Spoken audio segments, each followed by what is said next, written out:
Okay, this is the story of a family vacation that didn't go well.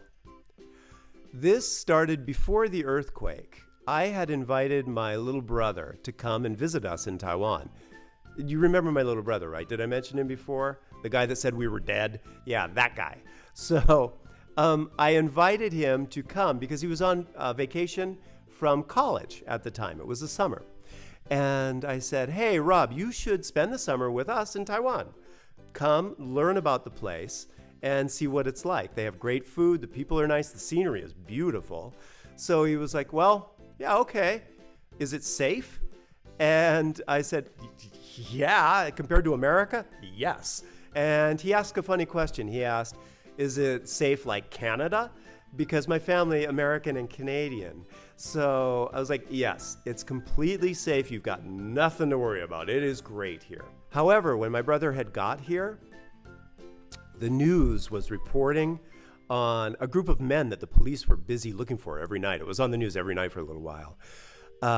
There was a group of men who had taken a little girl, and the police really wanted to find them. They were bad guys. I believe it was Chen Jinxing was his name, if I said that correctly.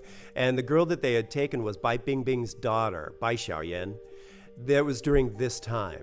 And they were on the news constantly, and it was a bad thing. I remember, though, my brother looking at the television saying, I thought you said Taiwan was safe. And I'm like, it's just these guys. Don't worry about it. It's okay. So, okay, fine. We run around Taiwan. He had a great summer. Everything was great. We got to see Sun Moon Lake. I took him to all the sites, but I was saving one place for the end, for his final vacation. I wanted to take him down to Kending because it's just great. He loves the beach, and I knew that he would like this. So it's getting towards the end of the summer. It's his final weekend here. He's getting ready to fly back. And what happened was, if you know, Taiwan in the summer, typhoons. And it looked like a typhoon might be coming that week. So I'm not too worried about it. At the beginning of the week, I think, it's okay. Typhoons, they go, and then they go away. All right. Turns out that this typhoon, nope, it's coming. So I remember we tried to get down to Kending. We left on a Friday evening, kind of late, and the sky was all orange. And I'm still hopeful. I'm thinking, okay, well, typhoon, maybe it won't hit the south part. Maybe it'll go north and we'll be okay down south. That's fine. So we can still have our little, Kending vacation. So we take the small little bus into Taichung.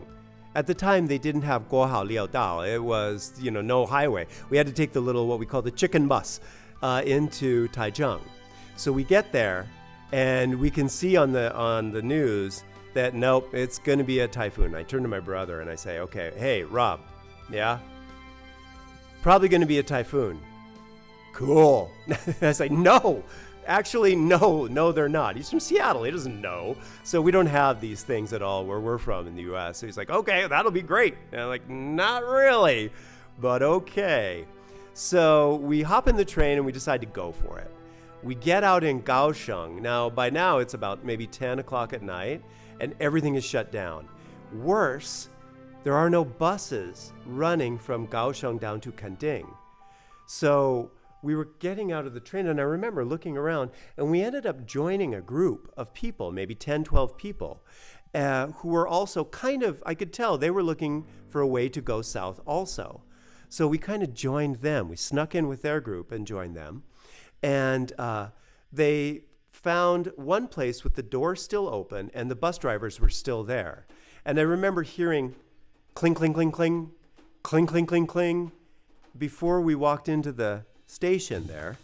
And it's men sitting around a table and they're throwing dice into a bowl and they're playing shibala. They're playing a game. So we walk in there and one of the people, an older gentleman, talks to the men, and the men, they look at us, and they think, okay, probably money, I guess. So what they do is they go and over to a sofa, like this one here, and they wake up a man who was sleeping on the sofa. And the man looks up, and they're pointing at him, you, go drive those guys. And he looks at us and he just is angry. He's like, oh, why? And he gets up and he starts slowly walking over there, complaining the whole time. Why do you want to go to Kenting? There's a typhoon coming. You shouldn't be down there. Blah, blah, blah, blah, blah, blah, blah. So he gets into the bus and we're like, okay, we got it. We're good. So my brother and I, we race to the back of the bus and we get the big seat and we fall asleep immediately. So about 10, 15 minutes, maybe later, I don't know. I feel some pulling and I wake up and I look around. I look at my brother. My brother's asleep. He's like, Kosway, ah. And I look at the other people in the bus and they're just staring. Everybody in the bus is just staring at the bus driver. And the bus driver, it turns out, he's driving and then he's falling asleep. And the bus stops. And then he'll wake up and drive for a little bit and then fall asleep again. And I'm realizing, oh, he wasn't sleeping earlier. He's drunk. So I wake up my brother. I'm like, Rob, hey, Rob, wake up. He's like, what? We're going to die. And he's like, ooh. And we look up at the bus driver and the bus driver is driving and he kind of gets up and he's driving for a little bit again. And you can see they have the 镜子, the big mirror in the front of the bus. And he looks back at us and he kind of points. He sees my big stupid brother sitting next to me. And he's like looking at him doing. And I'm looking and my brother looks at me. He wants me to drive the bus, doesn't he? And I'm like, yeah, I think he does. And my brother's like, okay. And he gets up and we start walking and we walk down the middle aisle to drive the bus. Now the bus is as big as the school buses that you guys have here at school.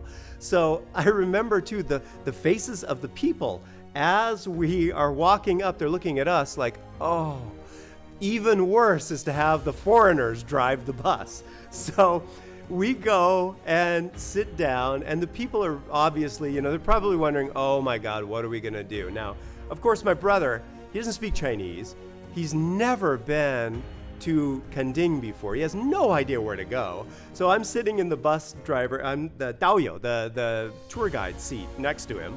And so I'm kind of telling him where to go. I mean, it's not hard, but I'm telling him how to drive down there and I'm giving him the directions. And so what the people in the bus don't know is that in my family, we drive trucks. It was my father's job, and we can all drive large vehicles. We learn from a young age. It's sort of the family business for us. So we were fine in the bus. And but after a little while, also it was typhoon. The road's clear. There was nobody on the road too, so it was fine. But after a little while, you could tell people relaxed because I could feel on my shoulder. I look, and an older woman was just handing us a little fengli su, a little pineapple cake. And so people started giving us snacks. And so I said, thank you. And we started talking and everybody relaxed and they were happy and they started taking pictures with us and giving us snacks. And so it became great fun. Now, during all of this, bus driver, he's gone. He's asleep in the back. So after a little while, we're driving and everything's okay. And we hear a little ding.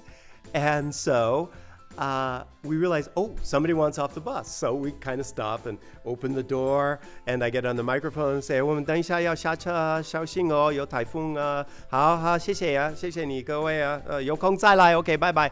And so everybody got off the bus. We did it. We got everybody slowly off to their destinations. And now, as we pull into Kenting, it's about 3 a.m. by this point.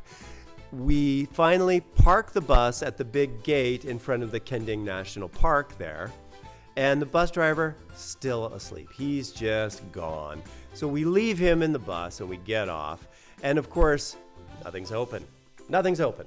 So I tell my brother, listen, we'll just go down to the beach and we'll just kind of just sit near the beach there, and the place will open up pretty soon. Now, the typhoon hasn't come yet. You can feel the nice warm wind blowing, but it was fine. So I'm thinking, couple hours, hotel's open, we can go in. Try to sleep. We take off our backpacks and we're just trying to get a little bit of sleep. And at one point, you can just sort of hear the water rushing and whooshing, and then whoosh, one big wave comes, and all of the water misses me. I'm fine. For some reason, I didn't get wet at all, but my brother got completely soaked and drenched in the water, and the waves are pulling his backpack out into the ocean, and he has to run and get his backpack. And I just have this image of him standing there looking at me, holding his backpack, completely wet, just angry. And I'm like, okay, I'm trying to help my brother, so I do what any brother would do. I do, so I laugh at him and say, come on in, stupid. And so he sits down again. He's mad. I say, okay, try to sleep for a little bit longer, and something will be open soon. We'll get you dry and we'll have a shower. It'll be okay, all right? So I try to sleep again, and shortly after that, I feel a tapping on my shoulder. And so I think it's my stupid brother. I'm like, what? And my brother is just like, he is just staring at something. And I look, and he's just white. He's white anyway, but he's even more white. So I look down at my shoulder, and it's a gun. And it's not just a pew pew gun, it's a bang bang gun. So I'm like, okay. And I follow that, and it's a soldier with a rifle, and he's just sort of poking me in the shoulder to wake me up. And so I'm like, what? And I'm speaking the best Chinese I can possibly speak because there's a gun here. So what it was actually he was nice. But he did poke me with a gun, but he was asking, hey, had you seen any men on the beach? I'm like, no, because there were soldiers on the beach looking for 3 men. It turns out they were looking for Chen Jinxing and the men, because the rumor was that they would come down to Kending during the typhoon and try to sneak out of Taiwan on a boat and go to the Philippines. So they were out there looking for him. I'm like, no, we didn't see anything. Maybe ask the bus driver. Maybe he saw somebody, okay? So no, and he was fine. It was okay, but still, gun. We were scared after that. So we just sort of sat there on the beach until the day came. And we eventually found a hotel, but the typhoon came and we could just stay inside. And the whole time my brother's just like, safe. I had to drive the bus to get here. We had guns pointed at us. They were looking for murderers. I'm like, I know, but don't worry. But he does love Taiwan. Don't worry. He still thinks it's wonderful here, but he was very unlucky then. So the only thing that we ended up doing for the next couple of days was we had to stay inside our little tiny hotel room while the wind and the rain blew outside and watch TV. But the only TV we really had was something called Channel V. It was a music television where they showed music videos all day, and we watched a bunch of Taiwanese music and different music videos for the 2 days. My brother went back to America, and even now sometimes I'll call him and say, hey Rob, come on back to Taiwan, I'll take you to Kending, and he says, shut up. So it's a sore spot with him now, but he did have a great time. All right, okay, so that's a family vacation that didn't turn out so well. Thanks.